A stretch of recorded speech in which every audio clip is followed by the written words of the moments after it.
Hello guys, welcome back to this channel. तो आज मैं एक्सप्लेन करने वाली हूँ जहानाबाद सीरीज के एपिसोड 6 to 10 तक। मैंने इसके बाकी सारे एपिसोड ऑलरेडी एक्सप्लेन कर दिए हैं, तो वो आपको मेरे डिस्क्रिप्शन बॉक्स में मिल जाएंगे। तो चलिए एक्सप्लेनेशन को स्टार्ट करते हैं। इस एपिसोड की स्टार्टिंग में हमें दिखाया जाता है पुलिस वालों ने जो लोग हमला करने के लिए आए होते हैं उनमें से एक लड़के को पकड़ लिया होता है, और वो जो लड़का होता है वो डर की वजह से अपने साथियों का ठिकाना बता देता है। लेकिन जैसे ही पुलिस वाले वहाँ पर पहुँचते हैं तो वो देखते हैं कि वहाँ से सभी लोग जा चुके हैं। इसके बाद हमें कस्तूरी और अभिमन्यु को दिखाया जाता है। जो अभिमन्यु होता है वो कस्तूरी को अपने मामा से मिलाने के लिए अपने गांव लेकर जा रहा होता है। यहाँ पर आने के बाद वो कस्तूरी को अपने पास्ट और बचपन की बातें बताता है, और दूसरी साइड हमें दिखाया जाता है जो कस्तूरी के पेरेंट्स होते हैं वो अभिमन्यु के लिए बहुत ज्यादा खुश होते हैं और वो जल्दी से इन लोगों की शादी कराना चाहते हैं। इसीलिए वो अभिमन्यु के मामा से मिलना चाहते हैं। इसीलिए वो अभिमन्यु के मामा को बुलाते हैं, और अभिमन्यु के मामा कोई और नहीं बल्कि डॉक्टर जगमोहन कुमार होते हैं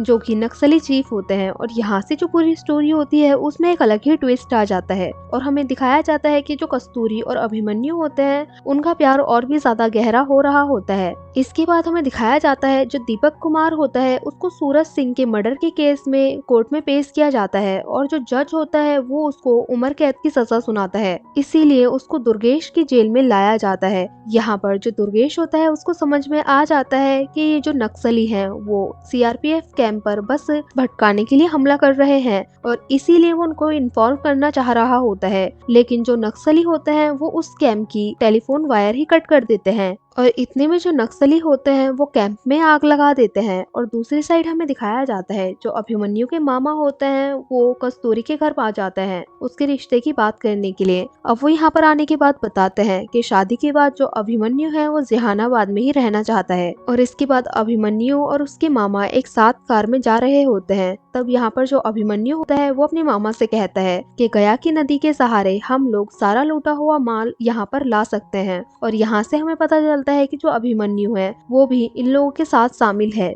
और वो भी एक नक्सली ही है। इसके बाद हमें दिखाया जाता है अभिमन्यु और कस्तूरी के जो फैमिली के मेंबर्स होते हैं वो शिबू बाबू के घर में मिलते हैं। इसके बाद जब अभिमन्यु के मामा और वो वापस जा रहे होते हैं तो उसके मामा अभिमन्यु से कहते हैं कि पुलिस स्टेशन के बाहर का टीम देख लेगी और पुलिस स्टेशन के अंदर का तुम देख लेना। तो अभिमन्यु उनको बताता है कि सोनू की मदद से वो लूटा हुआ माल पुलिस स्टेशन के अंदर लेकर जा सकते हैं, क्योंकि जो कस्तूरी के पापा है वो कैंटीन चलाते हैं वो भी पुलिस स्टेशन के अंदर, और जो सोनू है वो उनका सारा काम वहाँ का देखता है। अब जो कस्तूरी होती है वो अभिमन्यु को लेकर अपने घर जाती है और उसको एक सरप्राइज देती है। यहाँ पर वो उसको एक नया घर दिखाती है जो कि कस्तूरी के पेरेंट्स ने उसके लिए खरीदा होता है, और वो शादी के बाद अभिमन्यु को भी वहीं पर रहने के लिए बोलते हैं। इसके बाद ये सभी लोग मिलकर शॉपिंग करने के लिए जाते हैं, और घर आने के बाद जो कस्तूरी के पापा होते हैं वो अभिमन्यु से बात करते टाइम इमोशनल हो जाते हैं, और वो अभिमन्यु से कहते हैं कि कस्तूरी हमारी इकलौती बेटी है और हम चाहते हैं कि उसकी विदाई हम धूमधाम से करें। इसके बाद ये सभी लोग खाना खा रहे होते हैं, और जो अभिमन्यु होता है वो सोनू से बात करने का ट्राई करता है और वो उससे अकेले में बात करना चाहता है।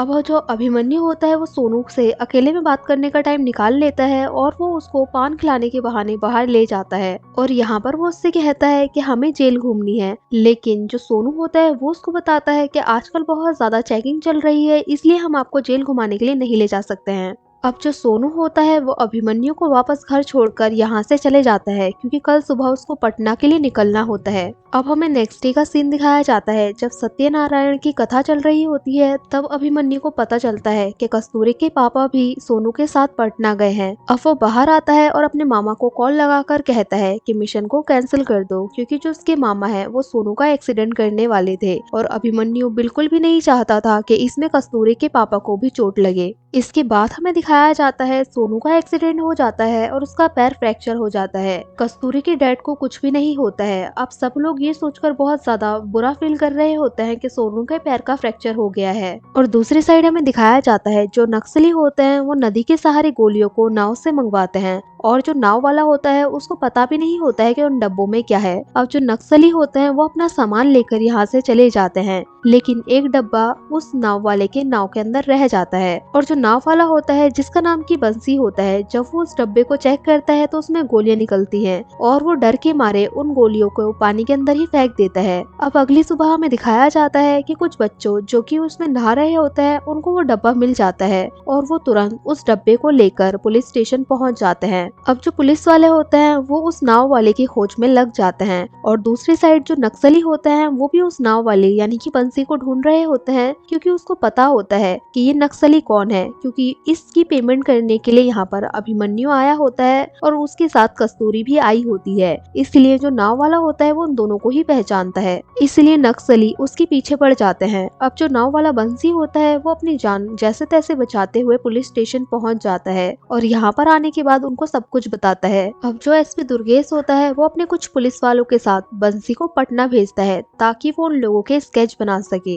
लेकिन बीच में ही जो नक्सली होते हैं वो इन लोगों के ऊपर हमला कर देते हैं और बंसी को मार डालते हैं। लेकिन जो पुलिस वाले होते हैं वो नक्सलियों के एक आदमी को जिंदा पकड़ लेते हैं और हमें बीच में कस्तूरी और अभिमन्यु के रोमांस को भी दिखाया जाता है। अब जो कस्तूरी के पापा होते हैं वो अभिमन्यु को लेकर पुलिस स्टेशन आते हैं और एसपी दुर्गेश से अभिमन्यु को काम करने की परमिशन मांगते हैं, क्योंकि सोनू का पैर फ्रैक्चर हो गया होता है और एसपी दुर्गेश भी मान जाता है और अभी तक सब कुछ वैसा चल रहा होता है जैसा अभिमन्यु चाहता है। इसके बाद हमें दिखाया जाता है कि अभिमन्यु और कस्तूरी की सगाई भी करा दी जाती है और जो अभिमन्यु होता है अब वो जेल में जाता है तो वो फर्स्ट टाइम दीपक कुमार से मिलता है और इसके बाद हमें दिखाया जाता है अभिमन्यु जेल का नक्शा अपने मामा और बाकी लोगों को दिखा रहा होता है। तभी यहाँ पर कस्तूरी आ जाती है और वो सब कुछ सुन लेती है, तो इनमें से कोई एक उसको गोली मार देता है और हमें दिखाया जाता है तभी अभिमन्यु जाग जाता है और वो सपना देख रहा होता है। अब वो जब बाहर आता है तो वो देखता है कि जो कस्तूरी है वो उसके लिए नाश्ता बना रही है। अब अभिमन्यु उसके पास आता है और ये लोग वापस से रोमांस करते हैं,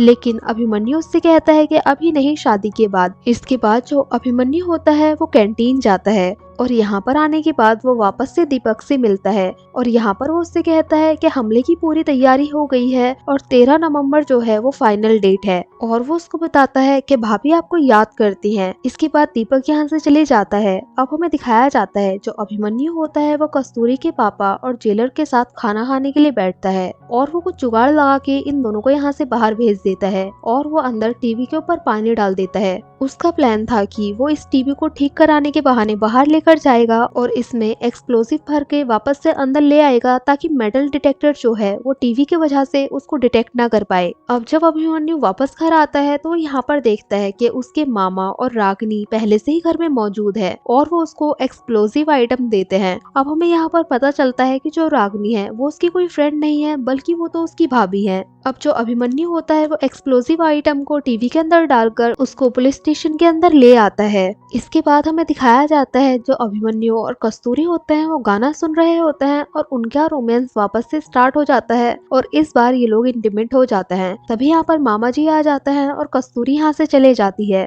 अब जो यहाँ पर अभिमन्यु होता है वो मामा जी से कहता है कि मेरा पूरा काम हो गया है, तो मामा जी उससे कहता है कि तुम्हें जो कुछ बोलना है अभी बोल दो, बाद में मौका नहीं मिलेगा। तो अभिमन्यु उनसे कहता है कि मैंने अपने साइड से पूरा काम कर दिया है और आगे से क्या मैं कस्तूरी के साथ एक नॉर्मल लाइफ नहीं जी सकता हूँ। तो मामा उससे कहते हैं जब कस्तूरी को पता चलेगा तुम अभिमन्यु सिंह नहीं बल्कि अजय कुमार हो तब वो तुमसे नफरत करने लगेगी और तुम्हें छोड़ देगी और पुलिस को जाके सब कुछ बता देगी। वो उससे कहता है कि बड़ी जंग में ऐसी छोटी मोटी कुर्बानियां तो देनी ही पड़ती हैं और अपने मिशन से मत भटको।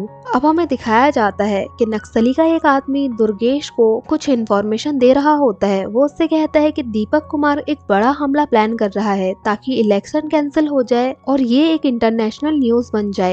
और यहाँ पर हमें दिखाया जाता है कि अभिमन्यु और कस्तूरी के शादी के फंक्शन स्टार्ट हो जाते हैं। अब हमें यहाँ पर दिखाया जाता है जो नक्सली का आदमी यहाँ पर दुर्गेश के साथ मिल गया था तो दीपक कुमार को उसके बारे में पता चल जाता है। अब दीपक जो होता है वो उसको बहुत ज्यादा मारता है। तब यहाँ पर आकर दुर्गेश उसको बचाता है और उसको हॉस्पिटल लेकर जाता है। तो जो आदमी होता है वो उससे कहता है कि आज मुझे यहीं पर रहने दो वरना दीपक मुझे मार डालेगा और वो मान जाता है। इसके बाद हमें कस्तूरी के हल्दी के फंक्शन को वो दिखाया जाता है और हमें बोटिंग का सीन दिखाया जाता है। यहाँ पर जो नक्सली होते हैं वो एक बूथ पर हमला कर देते हैं और सभी लोग बहुत ज्यादा डर जाते हैं, लेकिन दीपू बाबू के मोटिवेट करने के बाद सभी लोगों में जोश आ जाता है और हमें शादी में दिखाया जाता है कि जो नक्सली होते हैं वो बाराती बनकर यहाँ पर आते हैं और जमीन के अंदर गाड़े हुए हथियारों को निकालते हैं और इन लोगों की बातों से हमें पता चलता है कि ये लोग कुछ बड़ा ही प्लान कर रहे हैं और इन लोगों का जो इरादा था वो जहानाबाद पर कब्जा करना था और दहशत फैलाना था। इसके बाद हमें दिखाया जाता है जो अभिमन्यु होता है वो मामा के ऊपर गुस्सा करते हुए कहता है कि आपको लगता है कि भैया जो भी करते हैं सही करते हैं और मैं सब कुछ गलत करता हूँ,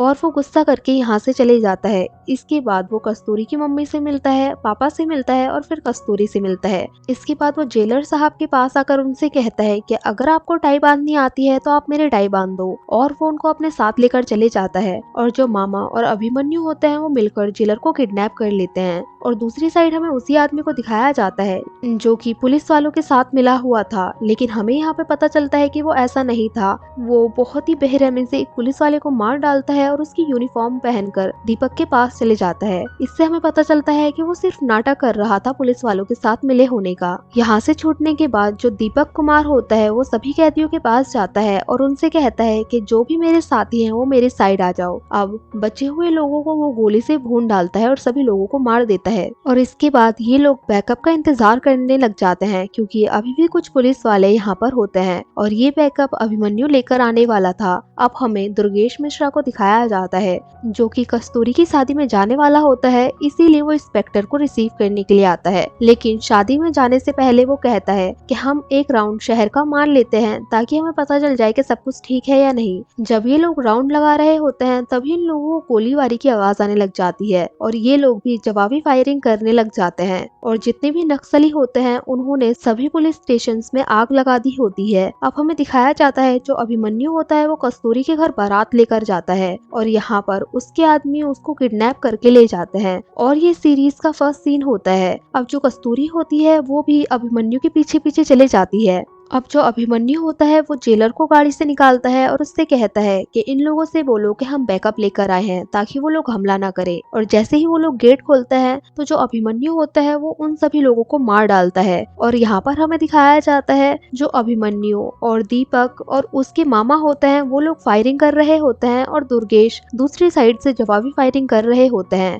तभी यहाँ पर कस्तूरी भी पहुंच जाती है और वो देखती है कि अभिमन्यु फायरिंग कर रहा है और उसको पता चल जाता है कि अभिमन्यु एक अच्छा आदमी नहीं है और वो क्रिमिनल है। अब वो भी फायरिंग करना स्टार्ट कर देती है, लेकिन कस्तूरी को देखकर सभी लोग फायरिंग करना बंद कर देते हैं ताकि उसको गोली न लग जाए, लेकिन फिर भी एक गोली आकर कस्तूरी को लग जाती है और हमें यहाँ पर ऐसा दिखाया जाता है कि जैसे वो वहीं पर मर गई है। इसके बाद हमें कुछ महीनों बाद का सीन दिखाया जाता है और हमें कस्तूरी को नक्सलियों की ड्रेस में दिखाया जाता है और यहीं पर ये सीरीज एंड हो जाती है। सो गाइस, हमें कमेंट करके जरूर बताना कि आपको ये सीरीज कैसी लगी। अगर अच्छी लगी हो तो लाइक करें, शेयर करें और कमेंट करें और सब्सक्राइब करें इस चैनल को ऐसे ही मजेदार वीडियोस को देखने के लिए। और हाँ, बेल आइकन को दबाना ना भूलें। Thank you for watching guys.